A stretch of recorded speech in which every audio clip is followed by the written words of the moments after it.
What's up YouTube, Card Boss here, back in another video where we talk about cards, money, investing. And today's video is part 1 of a mini series entitled By the Numbers. Basically, I'm going to take you guys through time where it all began. My investing journey into sports cards between 2019 to mid 2021. Key decision points, some big scores, some big misses, and of course a lot of data and numbers and analysis. So if you're expecting to see a lot of cool cards in this video, this is likely not a video for you. But if you enjoy a good story and like looking at statistics, buckle down, subscribe, and drop a like at the end of this video. Alright, let's go.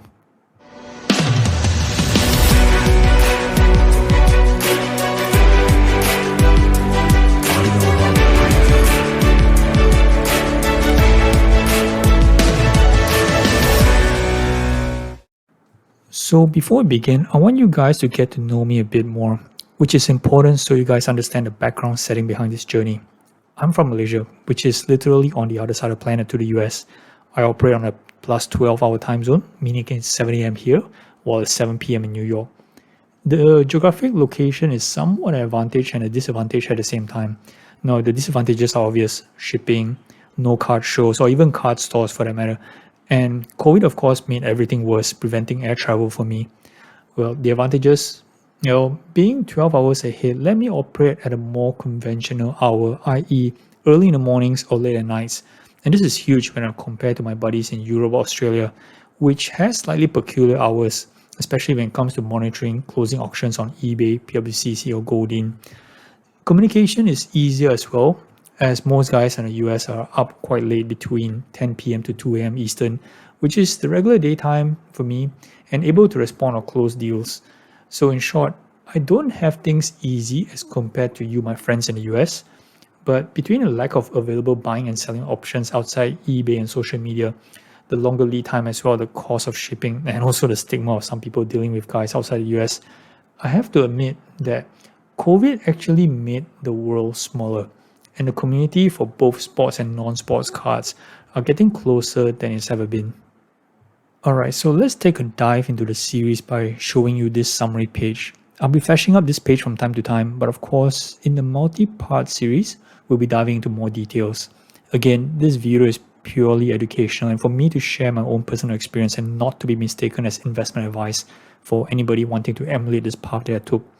The situation for sports cards between 2019 through the pandemic period is very much different from the market that we are looking at today. In later parts of this series, we'll explore the various segments you see here, from performance, cost of sales, inventory, and grading. Now, within these segments, I'll discuss in detail about certain players and certain types of cards, the reasons I bought them, graded, and ultimately sold. And to be honest, I don't really have an episode guide of how many parts in this series worked out. So I'm just going to continue to spill my brains out in this series and hopefully don't bore some of you to death.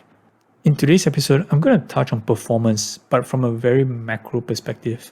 So as you can see from this slide, my overall revenue since September 2019 to February of this year is at $444,000, which is not too bad, yielding a net profit of close to $177,000. Now you can see the profit margins here, and we'll talk a bit about that later. And ignore the accumulated value here for the time being. And something you probably need to understand is that I achieved this without transacting any mega cards, with the exception of a Kobe Bryant, which I'll discuss in a later part.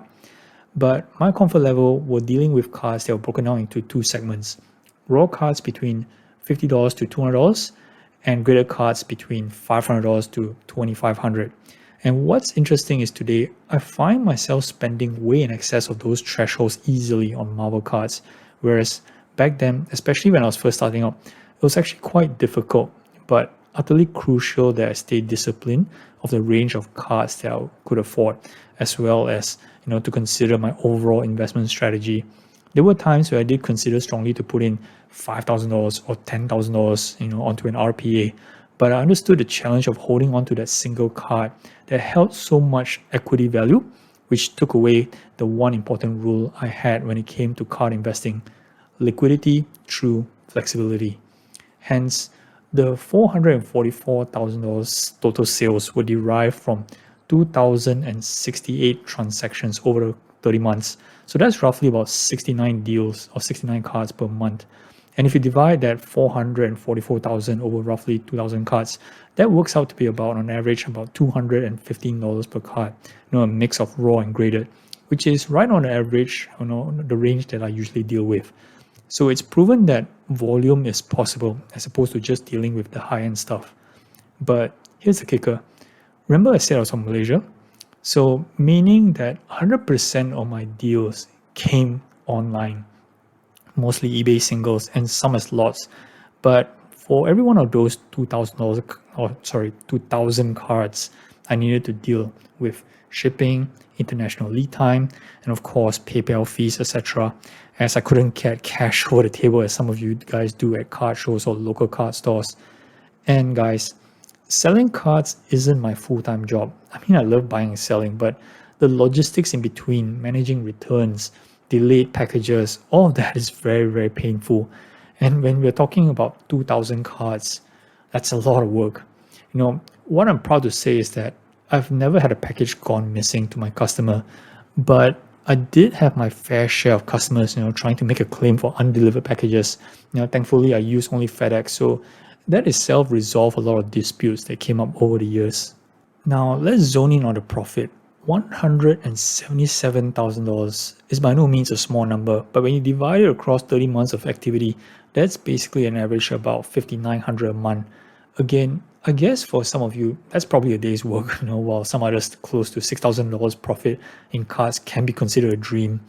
And when you consider the context of where I'm from, where just $4 would get you a decent plate of our national dish right here, and I'll throw in a glass of iced tea as well. That's where $5,900 profit per month goes a long, long way. So here's the tip. Move to Malaysia if you want to live solely on card money. No, I'm being serious. All right. It's also important to note that $177,000 profit equates to 40% profit margin in under 3 years, which I say is pretty darn good. Of course, this is in comparison to traditional investment assets like stocks or bonds or property, and not assets that has wild swings like crypto or NFTs. Now, I won't compare the merits between the types of investment products, but for those who are watching this video now, 40% in under 3 years is certainly an impressive number. I guess one caveat you might put in would be the pandemic itself. During that period, card prices soared, right? And push the margins to higher than it actually should be. Yeah, it's probably true, but part of this quote-unquote investing game we play is that to be able to recognize and capture waves, and the last 30 months or so is no different.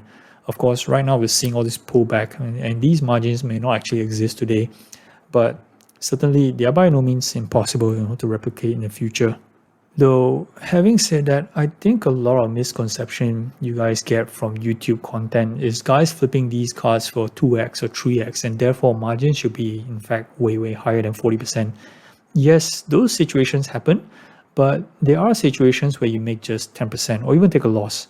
Now, people are so focused on the individual transactions that they forget to see the long run, the big picture.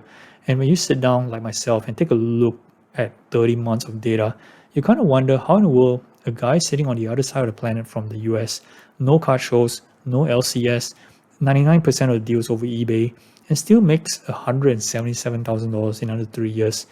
It takes a lot of heart and a lot of effort, guys. You get wins for some quick and easy flips, but as I go through the remaining parts of this series, you might appreciate the amount of thought, planning, and execution that was involved in this whole process. And just to round off today's first episode, some of you are probably aware that I'm heavy into Marvel now and probably curious to know what's going on over there.